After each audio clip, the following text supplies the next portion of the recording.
আর কৃষ্ণ কথা শ্রবণ করলে কি হবে? কৃষ্ণ কথা শ্রবণ করলে আপনার চিত্ত শুদ্ধ হবে, আপনার চৈতন্য হবে, আপনি আপনাকে চিনতে পারবেন, নিজেকে জানতে পারবেন। আর কি হবে? কৃষ্ণ চরণে মতিগতি হলে কখনো আমাদের আর কষ্ট আসবে না, দুঃখ আসবে না। তাই এই কারণে কৃষ্ণ কথা শ্রবণ করতে হয়। আর যদি হৃদয় মাঝে একবার ভক্তি জাগরিত হয় বাবা, কৃষ্ণ ভক্তি যদি একবার হৃদয় মাঝে জেগে যায়, দেখবেন তার আর কিচ্ছু ভালো লাগবে না। যেখানে কৃষ্ণ নাম হবে, যেখানে খোল করতাল বাজবে, আপনার মনটা চঞ্চল হয়ে যাবে। যাই দুটো কৃষ্ণ কথা শুনে আসি। সাধুসঙ্গ বড় জিনিস মা। কেউ যদি সাধুসঙ্গ করে, সাধুসঙ্গ সর্বশাস্ত্রে কয়, লব মাত্র সাধুসঙ্গে সর্বসিদ্ধি হয়।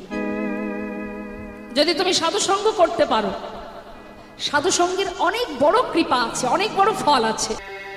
মহাজন বললেন, শ্রী গৌরাঙ্গের দুটি পদ যার ধন সম্পদ।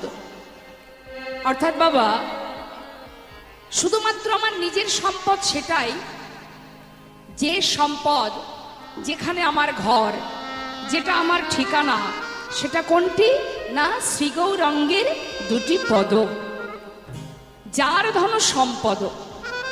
এই গৌরাঙ্গের যুগল চরণে যার ধন সম্পদ, সে জানে ভক্তি রসসার। অর্থাৎ ভক্তি রাজ্যে প্রবেশ করতে গেলে আমাদের কয়েকটা দিক আছে। এক, গৌর চরণকে নিজের ধন সম্পদ ভাবতে হবে, নিজের ঠিকানা সেটাই। আর কি? সদা সর্বদাই গৌর ভজন করো, হরি নাম করো, আর বদনে হরি নাম করো, নয়নে দুফোঁটা বাড়ি বরিশন করো, সাধু সঙ্গ করো, ভক্ত সঙ্গ করো। এগুলো আমাদের কাজ, মানুষের কাজ। যারা মনুষ্যকুলে জন্ম পেয়েছে, এগুলো তাদের কাজ। কারণ শাস্ত্রে বললেন, কৃষ্ণ ভজিবার তরে সংসারে আইন। এসেছি আমরা কি জন্য? কৃষ্ণ ভজন করব বলে। আমাদের জীবনটাও তেমন ওই সেবার থালার মতো, যার মধ্যে কষ্ট আছে, খুশি আছে, পাওয়া আছে, হারানো আছে, উঁচু আছে, নিচু আছে, ভালো আছে, মন্দ আছে, সব রকম আছে বলেই তো জীবন। আর এর মধ্যেই সুখ। যদি শুধুমাত্র সুখ থাকে কোনো ব্যক্তির, জীবের স্বভাব বাবা, যেটা তার কাছে থাকবে কিন্তু সে তাতে খুশি হয় না। দেখবেন জীবের একটা স্বভাব আছে, যেটা তার কাছে আছে সে তাতে শান্তি পায় না, যেটা তার কাছে নেই সে কিন্তু সেই দিকে সর্বদাই ছুটে যেতে থাকে। তাই আমাদের জীবনে দুঃখ আসুক, কষ্ট আসুক, যেটাই আসুক, তাতে দুঃখ পাওয়ার কিছু নেই। এটা তো সংসার, এর মধ্যে সব থাকবে। অর্থাৎ ত্রিতাপ জ্বালা, এই ত্রিতাপ জ্বালা, আধ্যাত্মিক জ্বালা, আদি দৈবিক জ্বালা, আদি ভৌতিক জ্বালা, এটা থাকবে বাবা। একমাত্র এই ত্রিতাপ জ্বালা কার নেই? যে জন কৃষ্ণ সখী সখী, যে জন কৃষ্ণ ধনে ধনী। তাই বৈষ্ণব মহাজন বললেন, ইহজগতের হাজার কষ্ট যন্ত্রণা, এ যন্ত্রণা যন্ত্রণা নয়। যন্ত্রণা আমাদের জীবনে সেদিন যদি কোনোদিন কোনো সময় ভগবান আমাকে না দেখে, না ভালোবাসে, সেদিন আমাদের জীবনের কষ্ট, সেদিন আমাদের জীবনের যন্ত্রণা। তাই যদি তুমি দিন অন্তে একবারও তাকে ডাকতে পারো, ভালোবাসতে পারো, একবার কৃষ্ণ নামে যত পাপ হরে, জীবের সাধ্য নেই জীব তত পাপ করে। কৃষ্ণ নাম করো।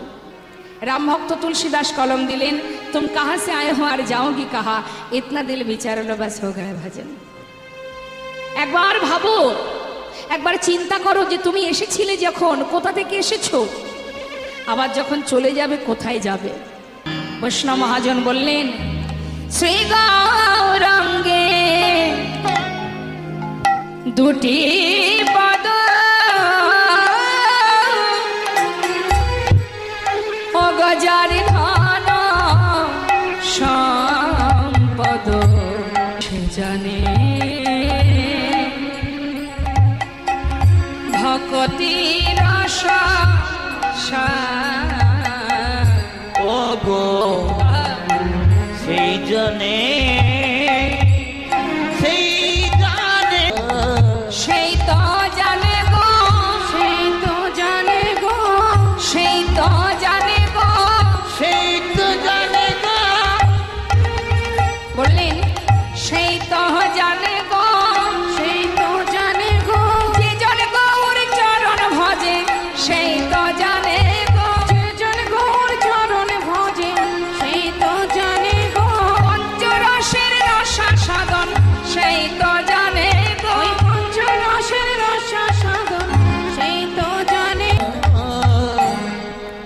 বৈষ্ণব মহাজন বললেন একমাত্র সেই জানে যে জন গৌর চরণকে সম্পদ ভেবেছে, সাধু গুরু বৈষ্ণবের সঙ্গ করেছে।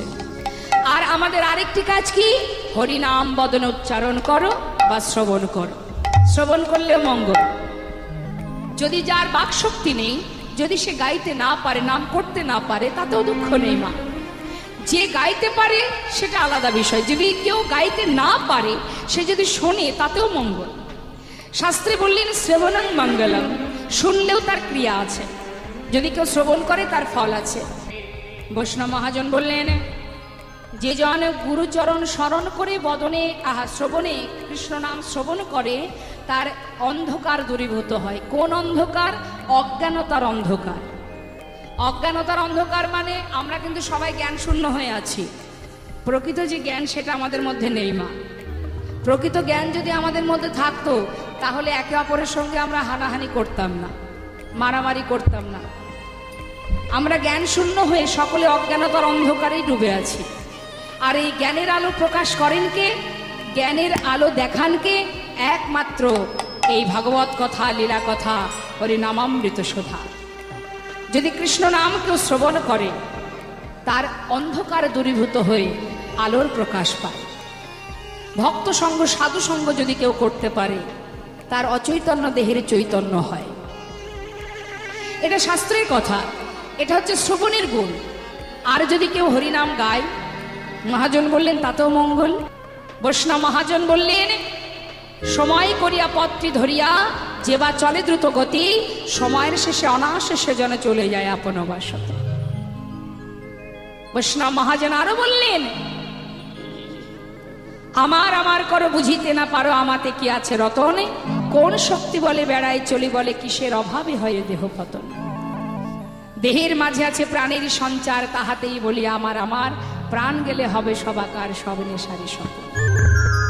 তাই চলুন আমরা আমাদের যে লীলা আজ আমরা শ্রবণের বিষয় যেটা, সেটা হচ্ছে নবদ্বীপ লীলা। গৌরহরির সঙ্গে গৌরহরির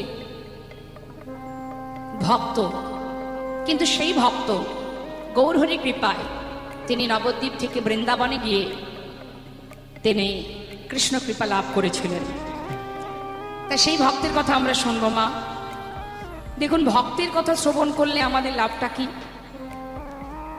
ভগবানের কথা তো শুনবই, আর ভক্তের কথা শ্রবণ করলে লাভটা এটাই যে ভক্ত কোন পথ অবলম্বন করেছে, কোন পথ ধরে তিনি গোবিন্দ কৃপা লাভ করেছে, সেটা যদি আমরা জানতে পারি, তাহলে আমাদের ভজনের পথটা আরো সহজ হয়ে যাবে। তা আসুন আমরা সবাই মিলে চলে যাব নবদ্বীপ ধামে। আগে আমরা গৌর চরণে প্রণাম করে আসি, তারপরে আমরা চলে যাব বৃন্দাবনে। আস্বাদনের বিষয় লালা বাবু জগৎ শেঠ। নিতাই গৌর হরি বল হরি।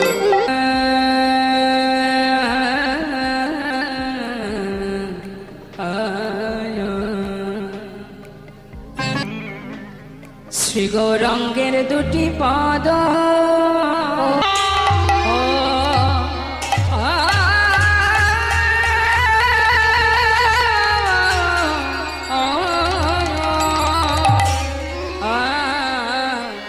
যার ধন সম্পদ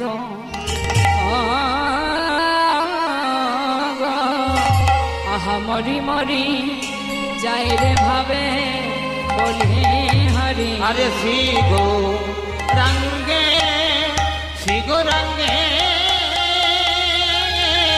দুটি পদ